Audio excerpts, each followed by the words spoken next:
Kada je u osnovnoj školi prvi put uzela pušku, iz cuga je pogodila metu. 13 godina kasnije upucala je svetski rekord.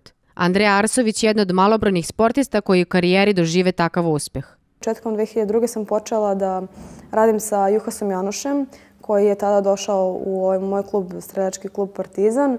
I kada sam počela s njim da treniram, posle nekog 6. treninga je pozvao moje roditelje i pitao da li ste vi spremni da je podržite. Ona je veliki talent, ja hoću s njom da radim, da je spremim za olimpijadu 2008.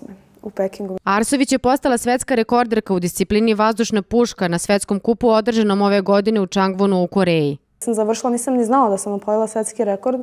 Dok se nisam okrenula, iza mene videla je otprilike nekih 40 mladih strelaca iz Koreje koji su aplaudirali, bili toliko srećni. Tek kad sam prišla treneru, kad mi je saopštio to, onda sam u stvari dobila tremu i to je malo omelo pred finale koje je bilo posle nekih sat vremena.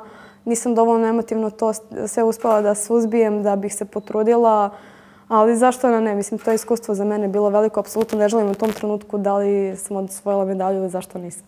Međutim, činjenica da su uslovi za bavljanje ovim sportom jako teški. Andreja, pored svojih uspeha, ima veliki problem gde da vežba. Njen trener, Dragan Donević, kaže da za treniranje vazdušnom puškom ima uslova kod nas. Ali kada je u pitanju mali kalibar, tu je problem dosta veći.